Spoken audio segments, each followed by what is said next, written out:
তোমার নামটার জন্য কি? জি, আমার নাম রিয়া।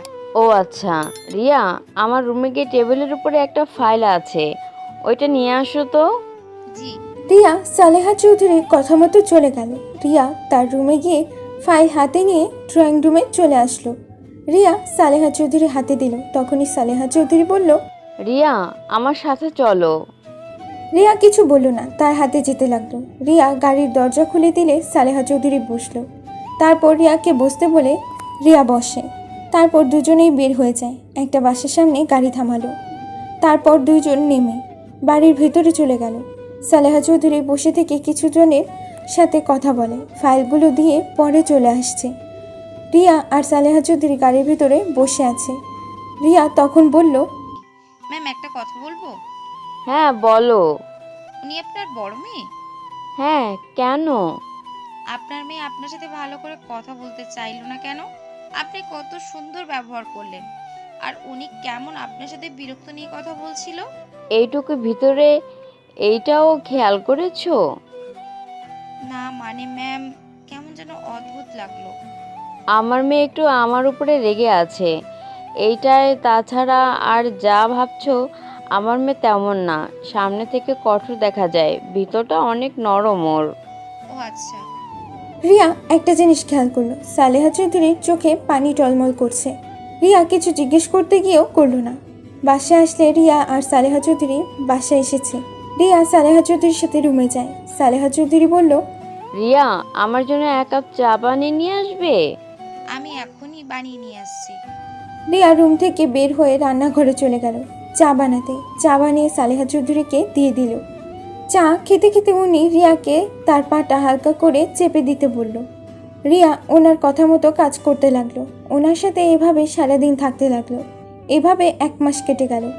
এই 1 মাসে রিয়া অনেকটা ক্লোজ হয়ে গেছে এই বাড়ির সবার সাথে। রিয়া ঘুম থেকে উঠে রিয়া বাড়ির সবার সাথে কাজে লেগে গেল। আজ সালেহা চৌধুরী ছেলে মেয়ে সবাই তাদের ফ্যামিলি নিয়ে আসবে। সবাই সবার রুম পরিষ্কার করে গুছিয়ে রাখতে ব্যস্ত হয়ে গেছে। আর এদিকে রিয়া আর কয়েকটা কাজের বুয়া মিলে রান্না করতে লাগলো। রান্না শেষ হলে টেবিলের উপর সাজিয়ে রাখলো। রিয়া সালেহা চৌধুরীর রুমে গিয়ে দেখে সে আজ অনেক খুশি। রিয়া তাকে খুশি দেখে বলল, আজ প্রথম আপনাকে এত খুশি দেখতে পাচ্ছি।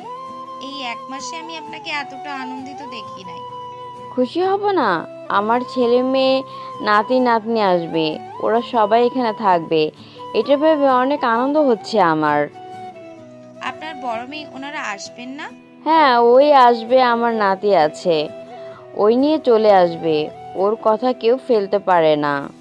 ও আচ্ছা, ওনারা আসার সময় হয়ে গিয়েছে। চলেন তাহলে ড্রয়িং রুমে। সালেহা চৌধুরী রিয়া দুজন মিলে ড্রয়িং রুমে চলে গেল। রিয়া দাঁড়িয়ে আছে, তখনই রিয়ার ফোন বেজে উঠল। রিয়া কিছুটা দূরে গিয়ে ফোনটা রিসিভ করলো। হ্যাঁ রূপা, কেমন আছিস বোন? আব্বু কেমন আছে? আপু, তোমার না আজ আসার কথা, কখন আসবে? আজ অনেক মানুষজন আসবে, আজ যেতে পারবো না রে, অনেক কাজ আছে। ও, তাহলে আর আসবে না? সময় পেলে দেখা করতে যাব, তোরা চিন্তা করিস না। আচ্ছা বোন, ফোন রাখ, ওনারা মনে হয় চলে এসেছে, গাড়ি আসার শব্দ পাচ্ছি। রিয়া ফোনটা রেখে পেছনে ঘুরে অবাক হয়ে গেল। রিয়া বড় বড় চোখ করে তাকিয়ে আছে। রিয়ার সামনে তাকিয়ে দেখে আদিত্য সালেহা চৌধুরীকে জড়িয়ে ধরে আছে। আর রিয়ার সাথে সাথে পেছনে ঘুরে মুখ ঢেকে নিল। দাদিমা কেমন আছো? উফ, মাই সুইট হার্ট, তোমাকে আজ দারুণ লাগছে। তাই নাকি? আমি তো জানি আমার বর সাহেব আসবে, তাই আগে থেকে সুন্দর করে রেডি হয়ে নিয়েছি। তাই? আচ্ছা দাদিমা থাকো, ফ্রেশ হতে যাই, জার্নি করে ক্লান্ত লাগছে। ওকে, যাও। রিয়া রান্নাঘরের দিকে চলে গেল। আদিত্য নিজের রুমে চলে গেল। আর সালেহা চৌধুরী এইদিকে ওর ছেলে মেয়ে আর বাকি নাতি নাতনিদের সাথে কথা বলতে লাগলো। আর রিয়া এইদিকে রান্নাঘরে দাঁড়িয়ে ভাবতে লাগলো, হায় আল্লাহ, আমি এখন কি করব? কাজের বুয়া হিসাবে শেষমেশ কিনা নিজের শ্বশুর বাড়িতে চলে আসলাম। কি রে রিয়া, কি ভাবিস? তাড়াতাড়ি চল, খাবার খাওয়াতে হবে তো নাকি? খালা, আমি বাড়িতে যাব, আমার তো আজ ছুটি, আর এখানে থেকে আমি কি করব? আজ কোনো ছুটি নাই, ওনারা যতদিন থাকবে কোনো ছুটি নাই, তাড়াতাড়ি চল। রহিমা খালা রিয়াকে টেনে নিয়ে যেতে লাগলো। হঠাৎ করে রিয়া কারোর সাথে ধাক্কা খেলো। ধাক্কা খেয়ে রিয়া সোজা ফ্লোরে পড়ে গেল। রিয়া ফ্লোর থেকে উঠতে উঠতে বলল। সরি সরি, আমি বুঝতে পারি নাই। রিয়ার কথাটা বলে সামনে ধাক্কা খাওয়া ব্যক্তিটাকে রিয়া আর কিছু বলার সুযোগ দেওয়ার আগেই ঠাস ঠাস করে থাপড় মারল। রিয়া সামনে থাকা ব্যক্তিকে দিকে তাকিয়ে যেন হুঁশ উড়ে গেল।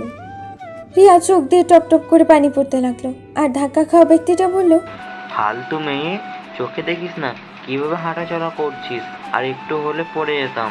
কানার মতো চলেস, চোখে কি দেখতে পাস না? রিয়া কি বলবে বুঝতে পারছে না, চোখ দিয়ে টপ টপ করে পানি পড়ছে। সালেহা চৌধুরী বলল, রুমা থাম, ওই ইচ্ছে করে দেয় নাই। তুই সেই অল্পতে রেগে যাওয়া অভ্যাস গেল না। আম্মা, তুমি কথা বলো না। তুমি কাজের মেয়েদের বেশি আশ্রয় দিয়ে না মাথায় তুলে ফেলেছো। আর এই মেয়ে সামনে থেকে তুই যাবি নাকি? আমার মেজাজ আরো গরম হয়ে যাচ্ছে কিন্তু। রহিমা খালা রিয়াকে সরিয়ে নিয়ে যেতে নিবে, তখনই রিয়া রুমাকে জড়িয়ে ধরে। সবাই অবাক হয়ে যায়। রুমা যেন অবাক হয়ে গেল। আদিত্য নিচে এসেছে, রিয়াকে দেখে চমকে গেল। রুমা রিয়াকে সরিয়ে দেওয়ার চেষ্টা করলে রিয়া আরো শক্ত করে জড়িয়ে ধরে।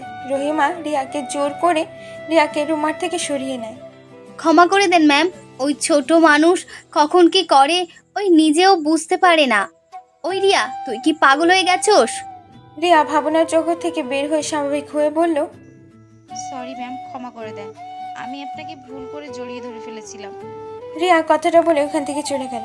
সালেহা চৌধুরীর কাছে গিয়ে বলল, ম্যাম, আমাকে প্লিজ আজকের বাড়ি যেতে দিবেন। আজ তো আমার ছুটির দিন, আমি সন্ধ্যায় চলে আসব। আচ্ছা যাও, আর আজকে থেকে আসো গা। ধন্যবাদ ম্যাম, কিন্তু দুপুরের রান্না করে দিয়ে যাব। সমস্যা নাই, আমার বড় বৌমা সব সামলিয়ে নেবে। ওকে। রিয়া চলে যেতে নিবে, তখনই আদিত্য বলল, দাদিমা, এটা কি তোমার পার্সোনাল লোক নাকি? মেয়েটা অনেক ভালো। 1 মাস সব দিক কত সুন্দর করে গুছিয়ে নিয়েছে। ও আচ্ছা। রিয়া ওখান থেকে চলে যেতে নিল। রিয়া একটা রিক্সা নিয়ে চলে যেতে লাগলো। রিয়ার মাথায় কিছু কাজ করছে না। রিয়া বুঝতে পারছে না ওই মহিলাটা আসলে কে। হুবহু একদম ওর আম্মুর মতো দেখতে, কিন্তু ওর আম্মু তো মারা গেছে। তাহলে উনি কে হতে পারে? রিয়া ফলমূল আর রূপার জন্য কিছু চকলেট কিনে বাসায় চলে গেল। বাসায় গিয়ে রূপা আর রিয়াকে দেখে জড়িয়ে ধরলো। আপু, তুমি এসেছো?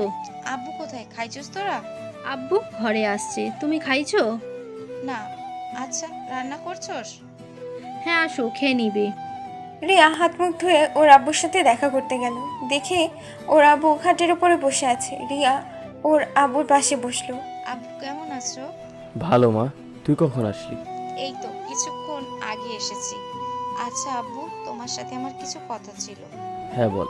রূপা, তুই একটু বাইরে যা তো। রূপা বাইরে গেলে রিয়া দরজাটা লাগিয়ে দিয়ে ওর আব্বুর কাছে এসেছে, বলল, কি বলবি, রূপাকে সরিয়ে দিলি যে? আচ্ছা আব্বু, আম্মু কি সত্যি মারা গেছে? হ্যাঁ, কেন? হঠাৎ আজ এমন কথা বলছিস কেন? আচ্ছা আব্বু, আমার নানার বাড়ি কোথায়? এইসব জেনে কি করবি? আমার জানার খুব ইচ্ছা হচ্ছে। সবারই তো নানু বাড়ি দাদু বাড়ি থাকে, আমারও নিশ্চয়ই আছে। কেউ নাই তোর, যা এখান থেকে। এইসব বিষয়ে কথা বলতে চাই না। কেন বলবে না আব্বু? আমাকে আজ সব সত্যি বলবে? আমার কসম আব্বু, আমাকে আজ সব সত্যি বলবে? এইসব কি বলছিস? যা এখান থেকে, আমি কিছু বলতে চাই না।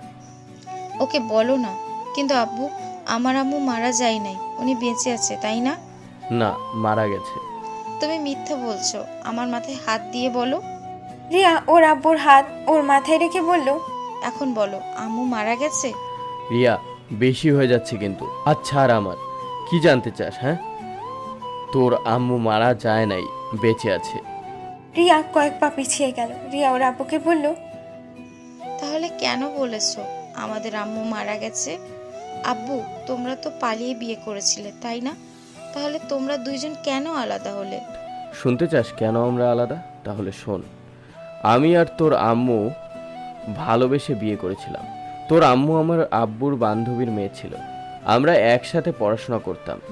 আমরা কেউ জানতাম না যে রুমার বড় বোনের সাথে আমার বিয়ে ঠিক করেছে। বাসায় আসলে দুইজন জানতে পারি। পরে উপায় না পেয়ে বিয়ের দিন আমি আমার আব্বু আম্মুকে বুঝিয়ে বলেছিলাম। তারা রাজি হয় নাই। তারা রুমার বড় বোনকে পছন্দ করেছে, ছোট বোনের সাথে বিয়ে দিতে পারবে না, কারণ রুমার বড় বোন আমাকে অনেক ভালোবাসে, ছোটবেলা থেকে আমাকে স্বামী হিসাবে মেনে এসেছে। যা, আমি জানতাম না। আমি বিয়েটা না করে আব্বুকে বলে দিই আমাকে জোর করে বিয়ে দিতে চাইলে আমি আর রুমা পালিয়ে যাব। আব্বু আমাকে দুইটা অপশন দিয়েছিল, একটা রুমার বোনকে বিয়ে করলে ওই বাড়িতে থাকতে পারবা, আর যদি পালিয়ে যাই তাহলে আমাকে ত্যায্যপুত্র করে দেবে। কোনোদিন যদি আমি ওই বাড়ি ফিরে যাই তাহলে আব্বুর মরা মুখ দেখতে হবে। বাট আমি তখন কারো কথা না ভেবে তোর আম্মুকে নিয়ে পালিয়ে যাই। দুইজন পালিয়ে একটা গ্রামে গিয়ে বিয়ে করে নেই। তারপর ওইখানে আমি এক জব নেই। ভালোই যাচ্ছিল দিনকাল। প্রথম প্রথম আমাদের ঘরের প্রথম যখন তুই আসলি, খুশিতে আত্মহারা হয়ে যাই, সংসার আরও আনন্দময় হয়ে যায়। কিন্তু রূপা হওয়ার পর থেকে তোর আম্মুর ব্যবহার চেঞ্জ হয়ে যেতে লাগে। তোর নানা বাড়ির সাথে আবার সম্পর্ক জোড়া লাগতে লাগলো, আর এইদিকে আমার চাকরিটা চলে যায়। আরও তোর আম্মুর ব্যবহার চেঞ্জ হয়ে যায়, প্রতিদিন ঝগড়াঝাটি হইতো। পরে সহ্য করতে না পেরে তোর আম্মুকে ডিভোর্স দিয়ে দিই। তোদের নিয়ে যেতে চাইলে আমি দেই না। পরে ওর আম্মু আব্বু এসে ওকে নিয়ে যায়, আর আমরা ওইখান থেকে রাজশাহী চলে গেছিলাম যাতে তোদেরকে নিয়ে যেতে না পারে। তারপর আর কোনো যোগাযোগ রাখি নাই। তুই তো তোর আম্মুর কথা জিজ্ঞেস করলেই বলতাম তোর আম্মু মারা গেছে। রিয়ার আব্বু কথাগুলো বলে কান্না করতে লাগলো। রিয়ার চোখ দিয়ে পানি পড়ছে। রিয়া ওর আব্বুকে কিছু না বলে রুম থেকে বের হয়ে গেল। রূপা রিয়াকে দাঁড়িয়ে থাকতে দেখে বলল, আপু কি হয়েছে, তুমি কান্না করছো কেন? কিছু হয় নাই। আপু চলো, খাবার খেয়ে নিবে। ক্ষুধা নাই রে বোন। রিয়া রূপাকে বুকে জুড়ে কপালে চুমু দিয়ে বলল, তোর পড়াশোনা কেমন চলছে? ভালো আপু, তোমার কি হয়েছে, এমন করছো কেন? আর কান্না বা কেন করছো? কই কান্না করছি, চোখে কিছু একটা পড়েছে মনে হয়। আচ্ছা চল, তোকে মাথায় তেল দিয়ে দে। খাবার খেয়ে নাও আগে, খাবার ঠান্ডা হয়ে যাচ্ছে। আচ্ছা তুই যা, আমি আসছি। রূপার সাথে রিয়া গিয়ে হালকা খেয়ে রুমে চলে আসলো। ছোট একটা ডায়েরির ভেতর থেকে ওর আম্মুর ছবি বের করে বুকে জড়িয়ে কান্না করতে করতে বলল, আম্মু তোমাকে এত কাছে প্রিয়, তোমাকে বলতে পারলাম না। আমি তোমার সেই ছোট্ট রিয়া। আম্মু আমাকে বুকে জড়িয়ে নাও না, বড্ড তোমার আদর খেতে ইচ্ছা করছে আম্মু। আম্মু তুমি তো নতুন সংসার, স্বামী, সন্তান নিয়ে সুখে আছো, কিন্তু আম্মু তোমার আরও 2টা সন্তান কেমন আছে তা তো জানোও না। হয়তো তুমি আমাদের ভুলে গেছো। যাই হোক আম্মু, আমি চাই না তুমি আমাদের মনে রাখো। আমাদের ভুলে গিয়েই সুখে থাকো আম্মু। রিয়া কথাগুলো বলে কান্নায় ভেঙে পড়ল। রূপা রিয়ার কথাগুলো শুনে বলল, আপু, আম্মু নতুন সংসার মানে? রিয়া রূপার কথা শুনে সাথে সাথে ছবিটা ডায়েরির ভিতর লুকিয়ে লক করে রেখে চোখ মুছে বলল,